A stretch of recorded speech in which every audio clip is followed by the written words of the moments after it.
I'd like to say to all of the young innovators, Black Lives Matter. could Especially nonviolent the girls. action be used against ISIS? You Even can the be flutter a of my part false of the eyelashes biggest could be a scientific crime. discoveries of our time. I was in the car with my daughter the other day, and my daughter is 22, and she says, Mom, I don't get this adult thing. She's on her own, she's trying to make the best of it, and she says it's just not working. And, I look at you, and people ask me all the time, aren't you really proud of your mom? And she says, I'm really sick of that. Because, I'm still trying to find myself, and here you've had, this career as an award-winning journalist, and now you're in your second career as a teacher. And, I don't know how to do that. I don't know how to find myself. And she said, now you met the love of your life, and you got married a couple weeks ago, and, how do you find yourself? How do you do this?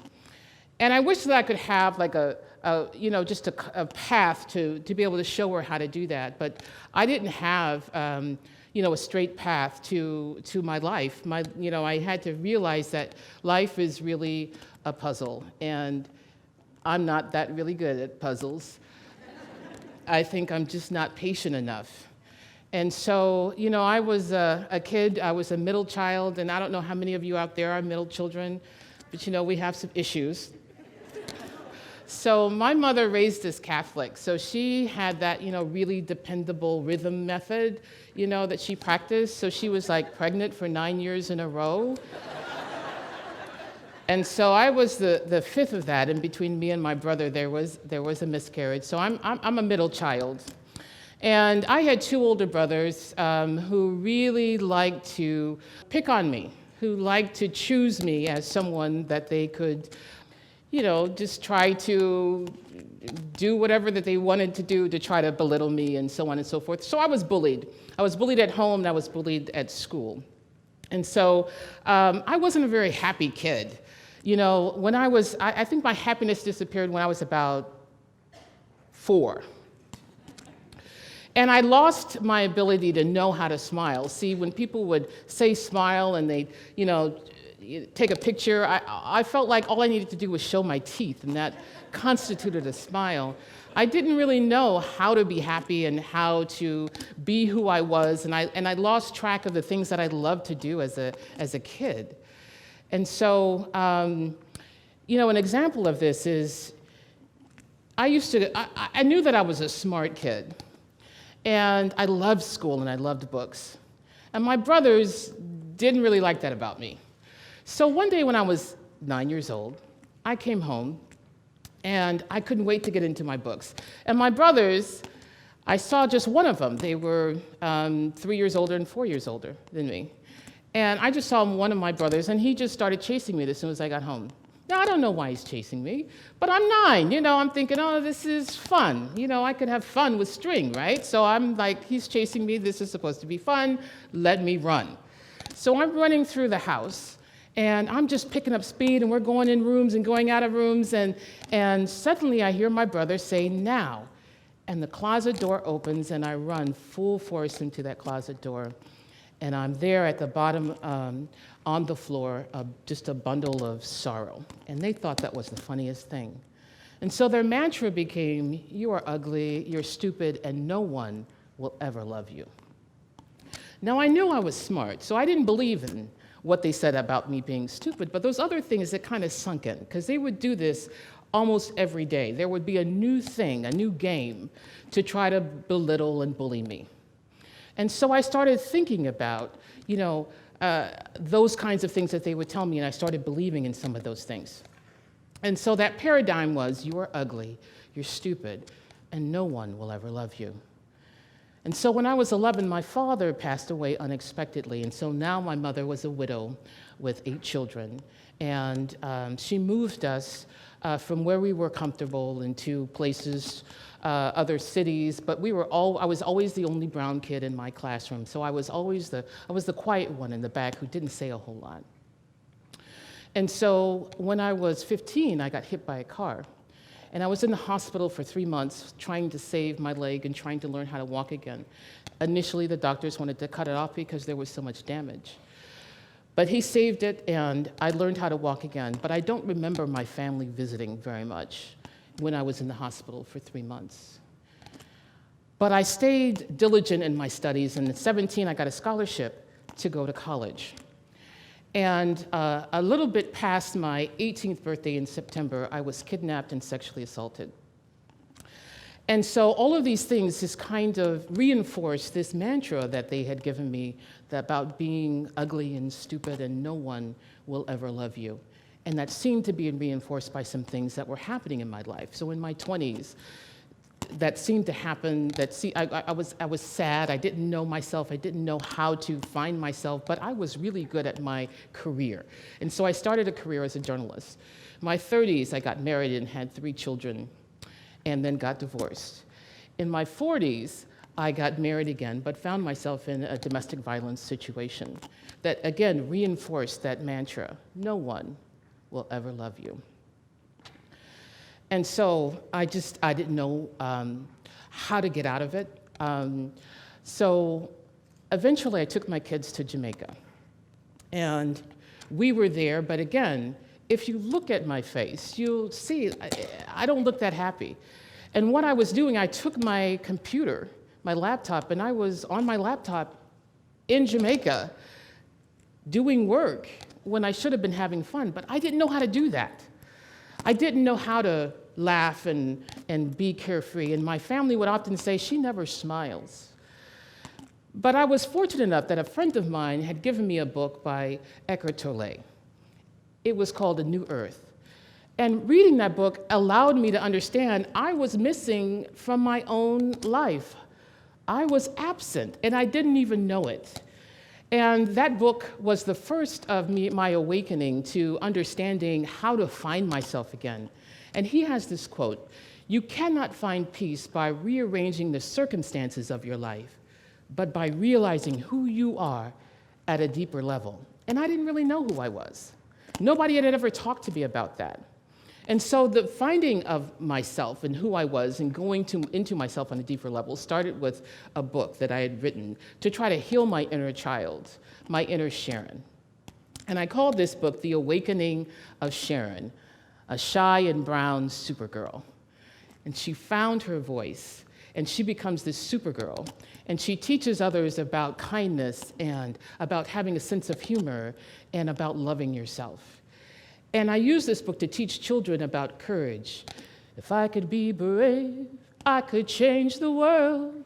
If I could be brave, brave, I can be like Dr. Martin Luther King. If I could be brave, I could change the world. If I could be brave, I can be and do whatever that I dream. And so I would teach them that. And that was part of me finding myself, because I was told, oh, she can't sing, so I wouldn't sing in public. So I was doing all of these things to really understand who I was. And that book was the start of me healing and becoming myself. And so I told my daughter it was a dramatic ending that led to the beginning of my awakening. And so that is where I will start, at the point where I quit my job to follow my heart. See, 2008, I was at the top of my game. I was the #1 newspaper columnist in 5 Western states. It seemed like everyone knew my name. And unless you regard that as empty boasting, well, let me be precise. I was nominated for the prestigious Pulitzer Prize twice. I was so hot, it felt like even the flutter of my false eyelashes could melt ice. But in a moment of impulse, I walked away from the only career that I had ever known. After 25 years, I had become an expert at cherry-picking the words of others and sautéing them with my own and serving up such a spicy banquet of salacious sentences, you wouldn't even have room in your mind for dessert. But my storyline fit the moral of the fiction that you told yourself about who you thought I was. See, you forced me to make my smiles the biggest outlaws that ever existed, because you were always searching for them at their last known address. And so, yes, I would grin, but with eyes so blank that you could fill out every line and cash that happiness check without the bank ever realizing it was forged joy. Year after year, I tried to remember the steps to the dance with deception. Keep your weight on the balls of your feet. Right arm up, keep it tense, follow his lead. Stand with your feet close together, step back with your right foot, then your left. Move your right foot next to your left. You're back where you started. And now repeat. Now, it may sound easy, but it was no small feat to take a back seat to your own life. But in public, I was the good journalist. I was the good mother. I was the good wife. You saw me, but you didn't know me. See, I was all show, so you couldn't tell I was so despondent, I wanted to crawl out of my own skin. I wanted to shed my pain within like I was a courageous caterpillar, metamorphosing into something beautiful and something other. See, for far too long, my heart, it was torn and bleeding from brutal, haunting words and desperate attempts to help him remember that I was the one in the white dress that he promised to love and cherish forever. Well, at least until he died. Or maybe until I died. And at the time, I thought those were very appropriate words to a song. Yet in real life, he was intent on moving that death process along. And so in a moment of lucidity, or rather what he called inherent stupidity, our marriage became liquidity. I quit him. I was done with dancing with tornadoes. I traded in my white picket fence dreams for my freedom. And eventually, I quit my job too. And people thought I was crazy for following my heart. Heart doesn't pay the rent, they warned. But a heart, I learned, can restore passion to a deflated soul so weary and wounded, she was blinded to her own possibilities. See, I believe that a heart can hold my hand and it can rub my back gently and it could say, look again, one more time, look again.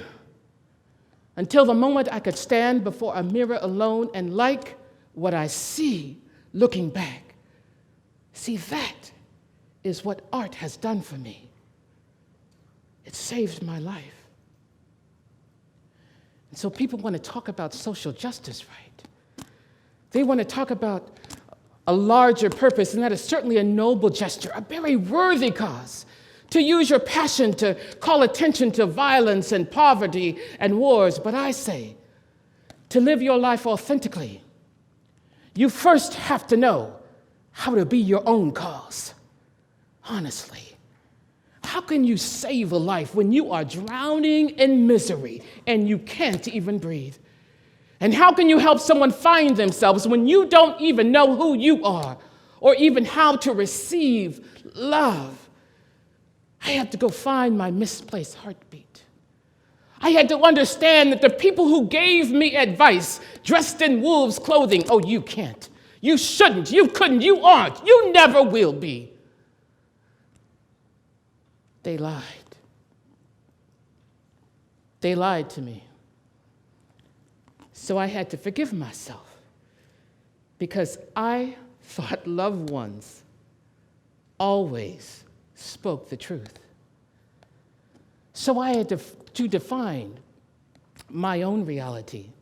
I had to look between the cracks of life's cement and celebrate my weeds for having the audacity to reach for freedom. This is not an easy journey. You cannot be on this divine path of authenticity and still live your life based on others' expectations and beliefs. Sometimes social justice is wrapped up in the righteous anger of one who is done with what is and ready to embrace what will come. Righteous anger might be exactly what you need to step away from the seductive shadows of dark night and know that you are unquestionably worthy of saving your own life. So let her be born. Let her be born and handled tenderly and gratefully. Let her emerge from the midst where shameful secrets have burrowed so deeply into your bosom that you almost forget they even exist. Let her speak to me through you so that I may reclaim myself and know that I am finally understood. She is the completion of your HEART. She is art. She is art. She is art. Let her be born. I quit my job to follow my heart. And this amazing, life-giving organ took me on a remarkable journey that led me back to myself. Thank you.